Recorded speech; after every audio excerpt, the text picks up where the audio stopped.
Chicken, beef কিংবা prawn সব কিছুতেই আমরা ক্যাপসিকামকে চাইনিজ রেসিপির সাথে ইউজ করে থাকি, কিন্তু ডিম দিয়ে ট্রাই করেছেন কখনো?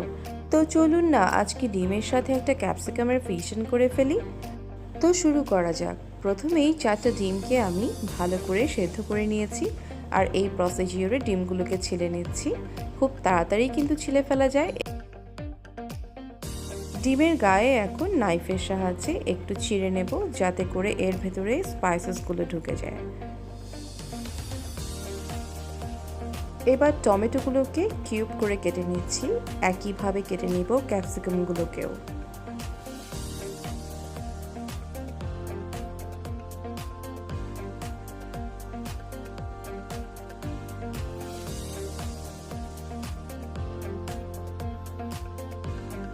কাটাকাটি তো শেষ হলো, এবার একটা মিক্সারে পেঁয়াজ, কাঁচামরিচ, আদা রসুনের পেস্ট, একটা শুকনো মরিচ আর 2টো এলাচ দিয়ে ভালো করে ব্লেন্ড করে নিলাম।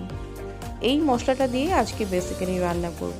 তেলের মাঝে ডিমগুলোকে একটু ফ্রাই করে নিয়ে সেই মশলাটা দিয়ে দিচ্ছি। এখন ডিমগুলোকে তুলে নিচ্ছি সাইড থেকে।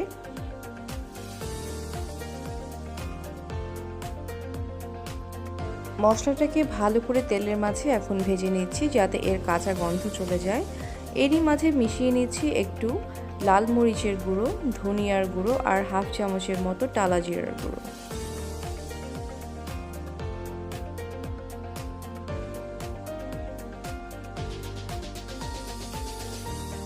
এখন কিউব করে নেওয়া টমেটোগুলোকে দিয়ে দিয়েছি। একটু পানি তো উঠবেই, তারপরেও আমরা এর সাথে আরও একটু পানি দিয়ে দিব, যেন করে মশলাটা পুড়ে না যায়।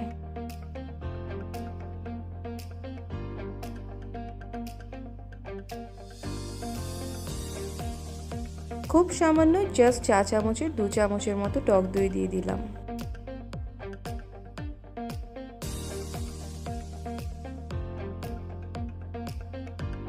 খানিকটা নেড়ে চেড়ে এখন ভেজে নেওয়া ডিমগুলোকে মিশিয়ে দিলাম। ভালো করে এগুলোকে এখন একটু কষিয়ে নেব এই মশলার সাথেই।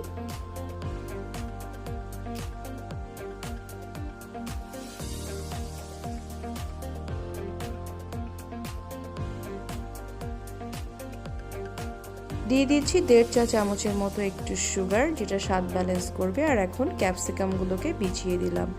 ব্যাস, এখন প্রয়োজন মতো ঝোল চলে এলেই আমাদের রান্নাটা কিন্তু শেষ হয়ে যাবে। আজকে আমি একটু ঠিক রাখবো, ঝোলটা একটু ঘন হলে মনে হচ্ছে আমার পোলাওয়ের সাথে খেতে ভালো লাগবে।